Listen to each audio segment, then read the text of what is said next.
میرے نبی نے فرمایا قیامت کے دن میں اٹھوں گا، میرے دائیں طرف سے ابو بکر اٹھے گا، میرے بائیں طرف سے عمر اٹھے گا۔ حضرت بلال کی قبر ملک شام میں ہے، لیکن میرے نبی نے فرمایا بلال میرے قدموں سے اٹھے گا، مدینے سے اٹھے گا۔ ہاں ہائے ہائے، اب نے کہا لوگ پیدل چلیں گے، میں براق پہ چلوں گا، بلال میرے آگے سرخ اونٹنی پہ سوار چلے گا۔ جب میدان معاشر میں پہنچیں گے تو بلال اونٹنی پہ کھڑے ہو کے کانوں میں انگلیاں دے کے اذان دے گا۔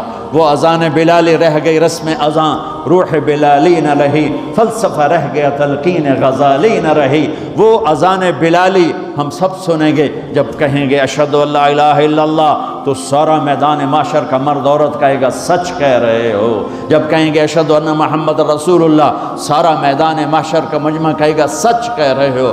اس دن بلال کی اذان سننا، وہ غلام ہو کر محبوب ہوئے، حبیب ہوئے، پیارے ہوئے۔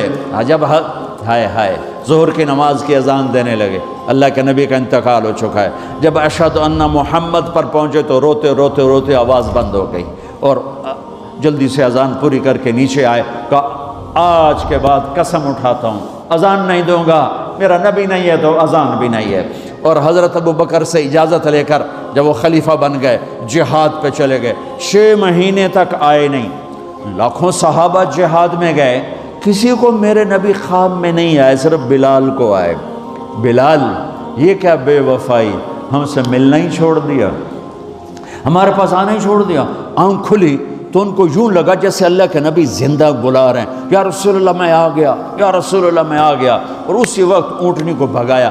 21 دن کا سفر، 21 دن کا سفر 7 دن میں کیا، 7 دن صرف نماز اور پیشاب کے لیے اترتے تھے اور بھگاتے بھگاتے بھگاتے۔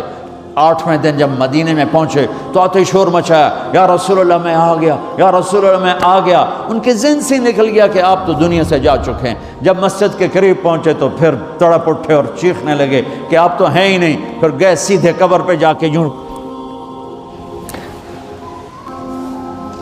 قبر کو لپٹ گئے، یا رسول اللہ میں تو آ گیا ہوں، آپ کہاں ہیں؟ یا رسول اللہ میں تو آ گیا ہوں، آپ کہاں ہیں؟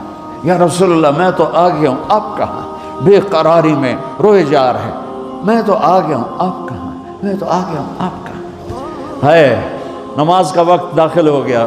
کون سی نماز تھی اللہ ہی جانتا ہے، اور سب کو پتا تھا بلال نے قسم کھائی ہے کہ اذان نہیں دیں گے، لہذا کسی کو جرت نہیں ہو رہی کہ بلال سے کہیں آج اذان بلالی سنا دے۔ تو چند صحابہ کو خیال آیا کہ نبی کے نواسوں کو سفارشی بناتے ہیں، حسنین۔ آپ نے فرمایا میری آنکھوں کی ٹھنڈک حسن اور حسین، میرے جنت کے پھول حسن اور حسین۔ آپ ان دونوں کو اٹھاتے اور دونوں کو سینے سے لگاتے اور کہتے ہیں اللہ میں ان سے پیار کرتا ہوں، تو بھی ان سے پیار فرما، اور جو ان سے پیار کرے ان سے بھی پیار فرما، اور جو ان سے بغض رکھیں ان سے بغض رکھ، جو ان سے نفرت کریں ان سے نفرت کر، جو ان سے پیار کریں ان سے پیار کر۔ آپ اپنے بچوں کے لیے گھر میں تشریف لاتے دونوں کے، اور ایسے ہو جاتے ایسے، آؤ بچوں اپنے اونٹ پہ چڑھ جاؤ، دونوں بچوں کو کمر پہ چڑھا لیتے اور کمرے میں چکر لگاتے، پھر یوں منہ کر کے کہتے تمہارا اونٹ کیسا ہے؟ پھر دونوں بھائیوں کو اتار دیتے اور زینب نواسی کو بٹھاتے، پھر پورے کمر میں چکر لگاتے۔ یہ میرے نبی نے لیسن دیا ہے کہ بچوں کو ٹائم دو۔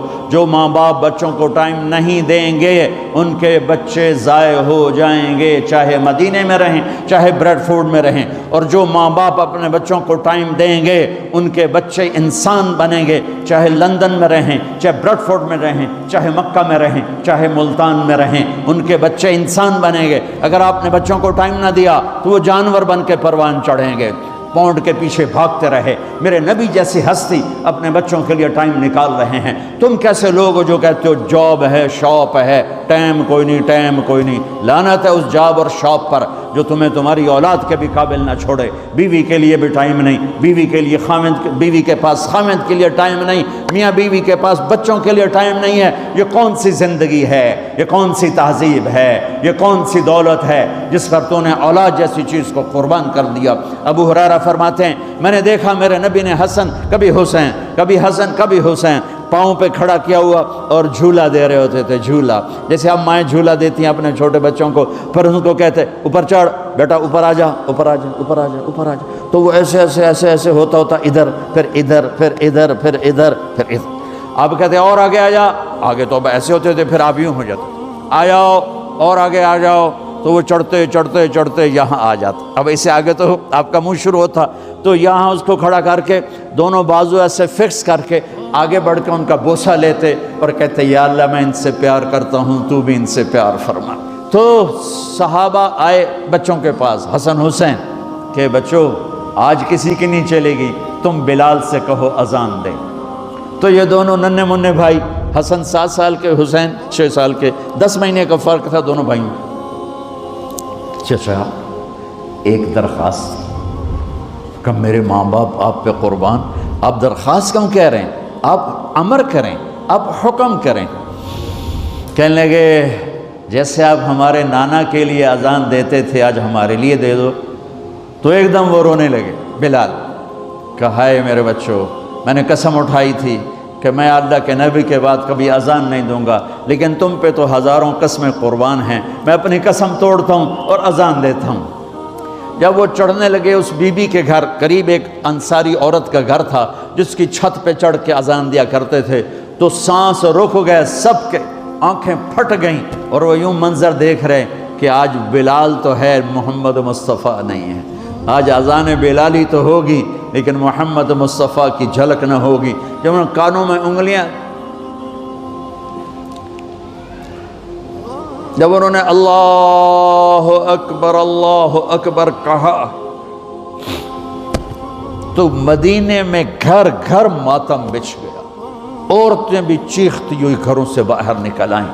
سارے مدینے کی گلیوں میں چیخ و پکار مچ گئی اور یوں سب کو لگا جیسے محمد مصطفیٰ زندہ ہیں اور ان کا زمانہ ہے، لیکن آپ تو جا چکے تھے.